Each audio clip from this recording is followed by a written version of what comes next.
Assalamualaikum warahmatullahi wabarakatuh. Halo sob, selamat datang di Kominfo Talk. Kominfo Talk, membincang Luhut Timur. Senang sekali hari ini saya Hana Tarbiatunisa bisa menyapa kamu dalam program Kominfo Talk. Di podcast ini kita akan terus membincang terkait dengan hal-hal menarik dan informatif seputar Kabupaten Luhut Timur, tentunya bersama dengan narasumber yang inspiratif. Saksikan terus perbincangan saya hanya di Kominfo Talk, membincang Luhut Timur. Kominfo Talk, membincang Luhut Timur. Pertumbuhan ekonomi menjadi konteks yang penting dalam perekonomian suatu daerah karena ini menjadi satu indikator kemajuan daerah tersebut.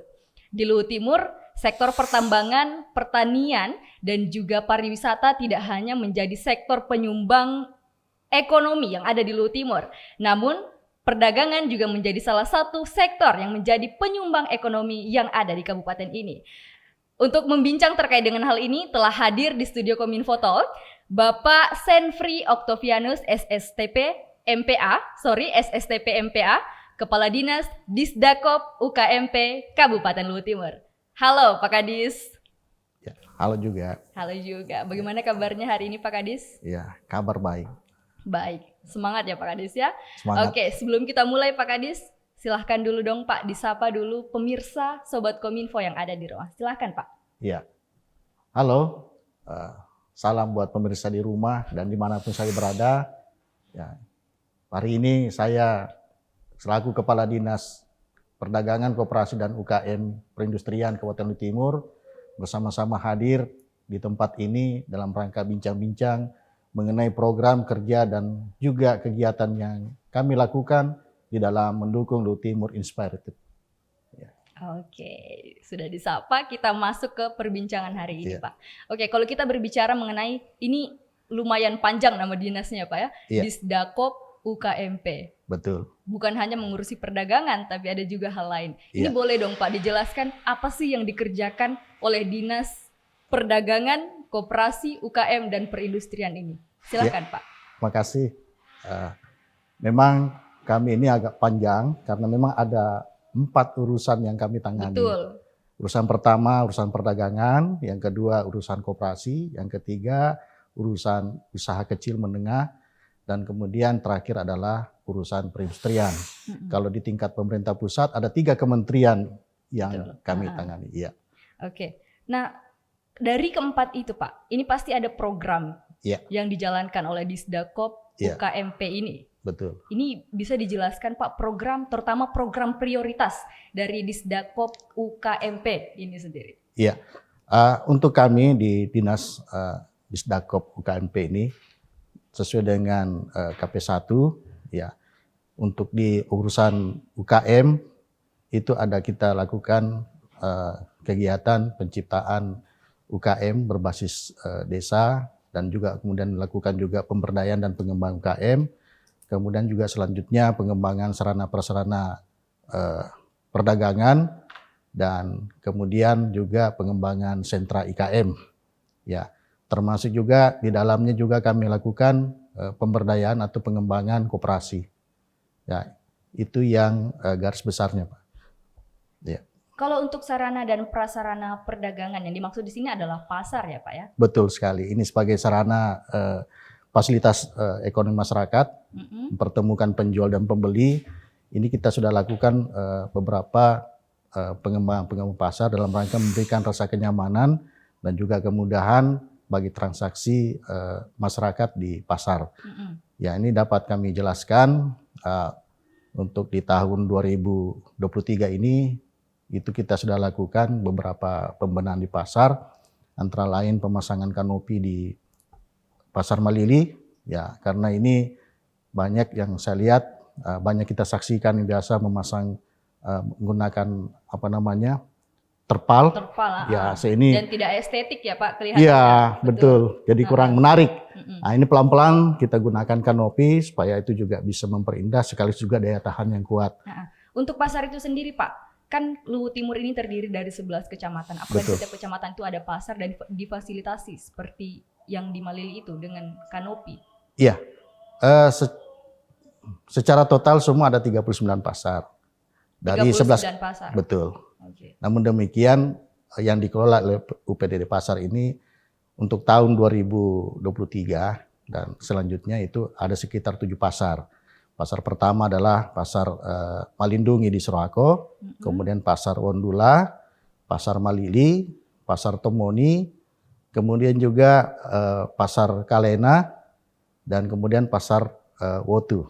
Pasar Wotu. Betul. Itu yang dikelola langsung oleh UPTD? Iya. Dan fasilitasnya sudah bagus ya Pak ya?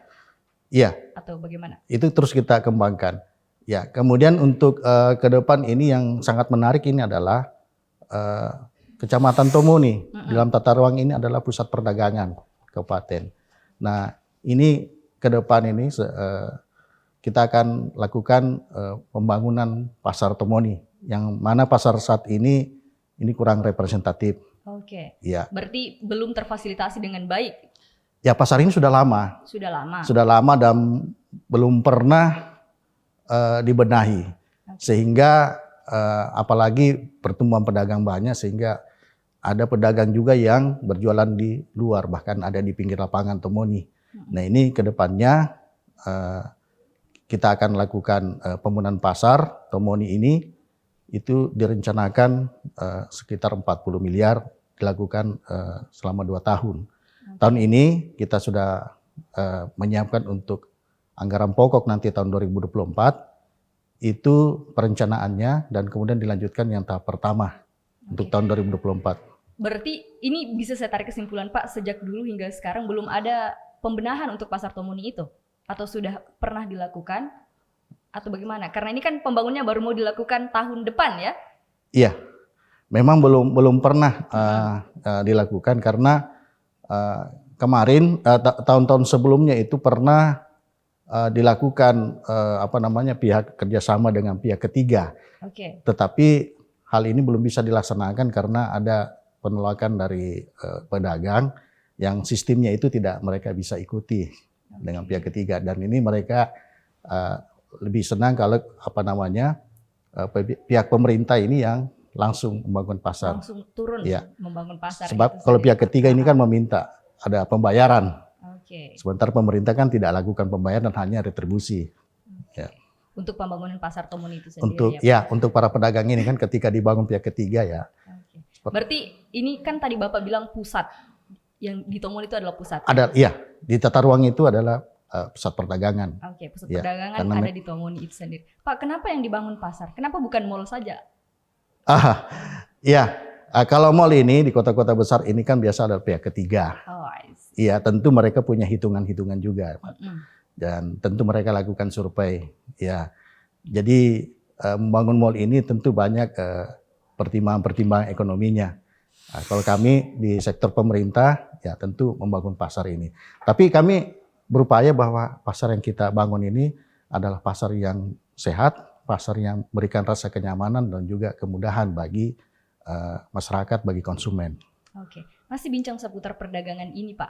Apakah tugas dari Disdakop UKMP hanya sekedar penyediaan sarana saja?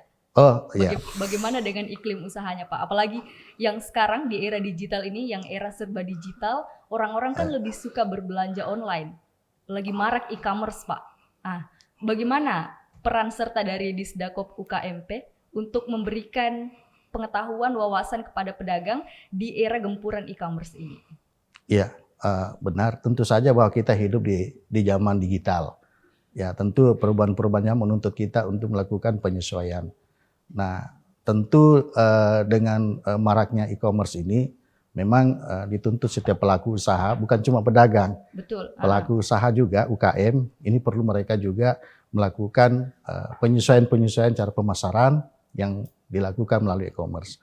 Di Luhut Timur ini sudah marak, mereka biasa menggunakan media Facebook, menggunakan media-media sosial lainnya untuk berinteraksi dengan para calon-calon pasar pembeli mereka.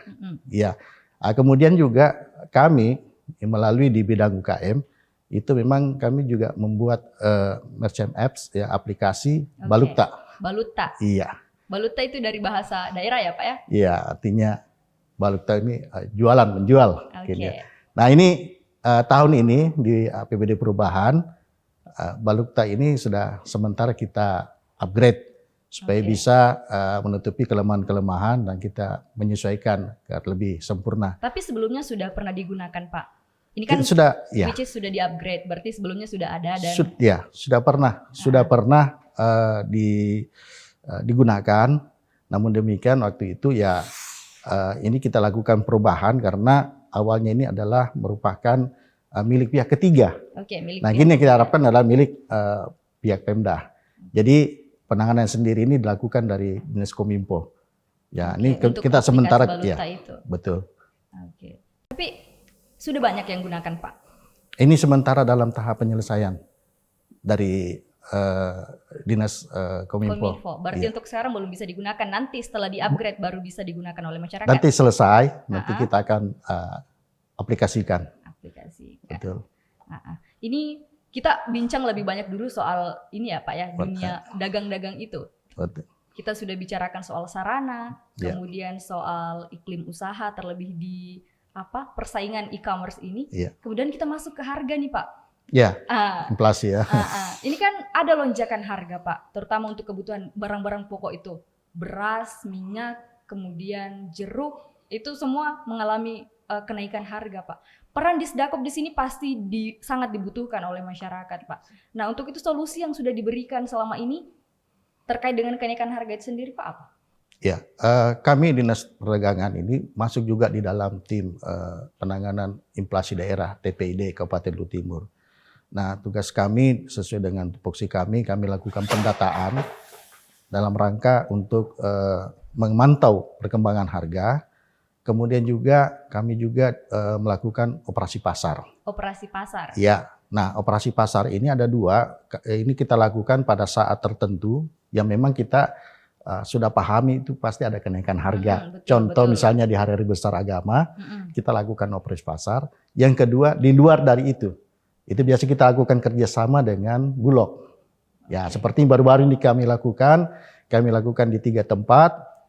2 minggu yang lalu di awal Oktober itu kami lakukan di Kecamatan Malili, kemudian di Kecamatan Towoti, dan terakhir di Kecamatan Tomoni. Itu kami lakukan operasi pasar dalam rangka mengantisipasi harga beras yang naik. Nah ini perlu dipahami juga kenapa beras kita naik ini. Yang pertama memang kita belum memasuki masa panen. Jadi teman-teman pengusaha beras ya ini kan banyak membeli di luar Luhut Timur. Tentu ongkosnya naik karena mereka memperhitungkan dari aspek cost transportasinya, harga transportasi, betul, sehingga harganya naik. Nah, mudah-mudahan hasil koordinasi kami dengan teman-teman di Dinas Pertanian itu menginformasikan bahwa dalam bulan November ini sampai akhir November ini lagi proses panen. Oke, berarti akan ada penurunan harga ya Pak ya? Iya, nanti akan penyesuaian harga lagi karena itu melimpah. Mereka teman-teman pengusaha dari beras ini tidak membeli lagi di luar, mereka cukup membeli yang dekat di sini di Luhut Timur. Ya, kita doakan mudah-mudahan harganya kembali normal. Normal berarti iya tetap ada usaha, bukan tetap ada tapi usaha sudah dimaksimalkan oleh pihak dari Dinas Perdagangan itu sendiri ya. Iya, artinya kami ini kerja satu tim ya dengan teman-teman Dinas Pertanian, Dinas Perdagangan. Ini kita kerja satu tim, tidak bisa kita lakukan sendiri-sendiri. Ya. Kalau soal harga ini Pak, ini bukan kebutuhan pokok, tapi harga BBM dengan LPG. Mungkin saya agak melenceng sedikit karena beberapa berita saya lihat Disdakop melakukan pengawasan. Pengawasan. Untuk BBM dan LPG sendiri itu Pak, apakah itu tupoksi utama dari Disdakop sendiri? Atau di mana posisi Disdakop dalam kenaikan harga BBM dan LPG ini dan bagaimana tindak lanjutnya? Apakah Disdakop bisa memberikan punishment atau seperti apa?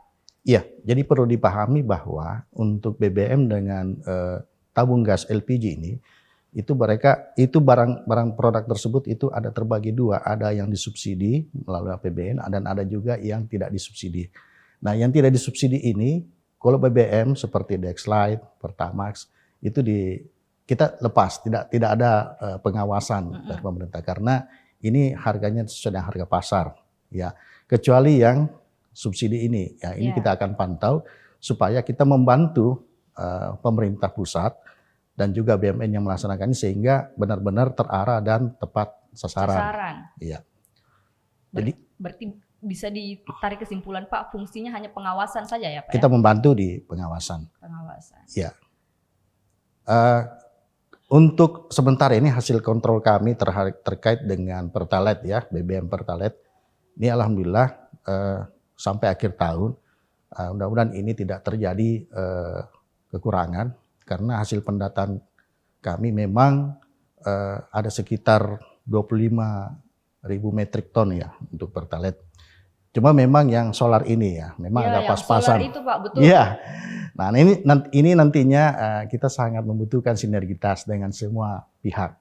Ya, tidak bisa juga dari pihak Dinas Perdagangan bisa mengontrol semua ini. Tentu kita berharap juga dari Pertamina ini juga bisa mengontrol. Karena sekarang ini di tiap SPBU itu sudah dilengkapi dengan CCTV. Ya, sehingga itu bisa dikontrol selama 24 jam. Ya, dan ini bisa akan ketahuan. Selain itu juga pihak Pertamina ini kan sudah menggunakan semacam aplikasi juga yang bisa mengontrol yang penggunanya tepat sasaran. Jadi menggunakan barcode. Ya, dulu kan orang bebas-bebasnya saja. Nah, sekarang dengan adanya barcode itu betul-betul orang yang memiliki barcode saja bisa mendapatkan layanan dan itu juga dibatasi. Oke, sebenarnya Pak, pembahasan ini sangat menarik karena kita dibatasi waktu dan Disdakop ini punya banyak sekali tugas. Saya mau bertanya lagi Pak, tapi tidak berkaitan dengan BBM dan LPG, itu mungkin bisa dibahas di sesi lain, Kominfo Talk sesi lain yang sesi khusus, edisi khusus untuk pembahasan BBM dan LPG itu. Pak, Disdakop selain mengurusi perdagangan juga mengurusi koperasi Pak. Iya. Saya penasaran nih Pak, koperasi itu sebenarnya bisa memberikan manfaat apa untuk masyarakat? Iya, koperasi ini adalah salah satu pilar ekonomi bangsa dan Sokoguru. Jadi koperasi ini akan memberikan manfaat ekonomi bagi anggotanya. Anggotanya saja. Dan juga bisa juga bagi koperasi yang melayani masyarakat itu juga memberikan manfaat. Contohnya saja koperasi yang bergerak usahanya di bidang penyaluran BBM bagi nelayan. Kami ada 2 di sini koperasi yang nelayan ini. Nah ini kan membantu para nelayan untuk mendapatkan BBM. Ada di Botu dan ada juga di Malili. Selain juga koperasi-koperasi simpan pinjam, ya tidak mesti bahwa hanya anggota saja, ya dia bisa juga ya membantu para nasabah, ya sepanjang bahwa tentunya memenuhi persyaratan-persyaratan yang ada, ya termasuk juga ya koperasi-koperasi yang bergerak serba usaha ya, seperti punya toko, kelontongan apa semua, ya itu juga bukan hanya anggota koperasi. Contoh misalnya koperasi PT Pale.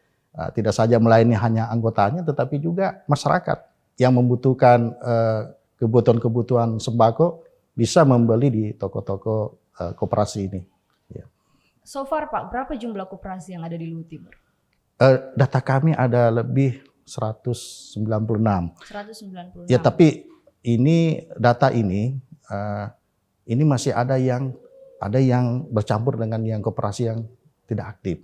Nah saat ini kami dalam proses melaksanakan proses untuk pemberhentian koperasi-koperasi yang indikasi kuat itu tidak aktif.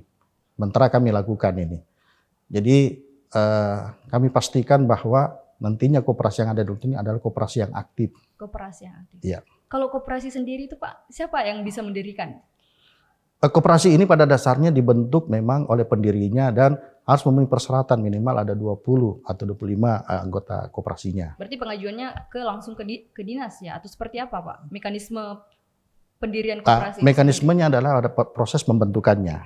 Jadi pada saat proses pembentukannya mereka mengundang dari teman-teman dari dinas koperasi untuk mereka hadir pada saat pertemuan itu. Ya, jadi kami hanya sekedar untuk membina, ya memastikan bahwa terbentuknya koperasi sudah memenuhi syarat. Oke, gitu. Sudah memenuhi syarat. Ya, persyaratan sudah ditentukan dalam ketentuan yang ada ya. Oke Pak. Selain perdagangan, koperasi sudah. Ini boleh dong Pak dijelaskan dari industri itu sendiri. Peran Disdakop di bidang industri itu seperti apa? Tugas Disdakop di bidang industri itu seperti apa? Iya, terima kasih. Kalau di perindustrian ini adalah bagaimana untuk membina dan mengembangkan industri kecil menengah, industri rumah tangga, ya kerajinan. Saat ini sudah ada 4 sentra IKM kami. 1 sentra IKM di Handicraft, Anyaman Teduhu ada di Seroako, kemudian sentra IKM Gula Merah ada di Kecamatan Kalena, sentra IKM untuk kayu, pertukangan, mebel, itu ada di Ancona. Kemudian yang terakhir itu ada sentra IKM kami yang ada di Wotu. Iya. Ini yang kita dari teman-teman perindustrian selalu melakukan pembinaan sentra ini.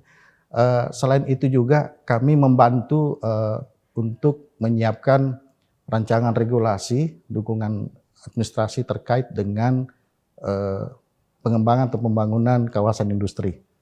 Ya, dengan membuat ramperda terkait dengan rencana pembangunan industri kabupaten.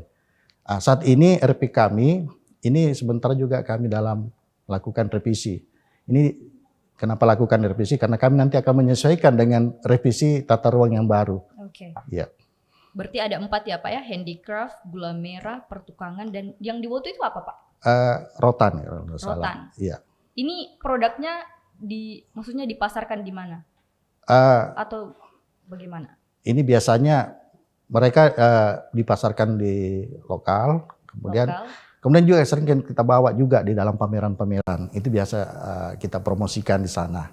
Berarti semua produk yang dihasilkan dari 4 IKM ini sudah sering dibawa untuk? Iya, sering kita bawa, kita promosikan di ajang pameran, baik itu pameran Dekranasda, Inakrab, maupun juga pameran-pameran yang diadakan di tingkat provinsi maupun juga di tingkat nasional Inakrab. Oke, berarti ada tadi yang Anyaman Teduhu ya Pak ya. Kalau Anyaman Teduhu saya sering lihat Pak, yang cuma saya kurang yang Gula Merah, kemudian yang Pertukangan sama yang Rotan itu. Yeah. Kalau produk unggulan dari Luhut Timur itu sendiri Pak, yang kalau disebut oh ini anunya Luhut Timur ini, nah, apa Pak? Ya, kalau dari segi industri kecil dan menengah ini yang untuk sektor kerajinan ini ya itu kita anukan Anyaman Teduhu. Kemudian untuk pangan, ya pangan ini biasanya beras organik, kemudian coklat, kemudian juga seperti ladagu itu. Ya, merica ya. Merica, iya.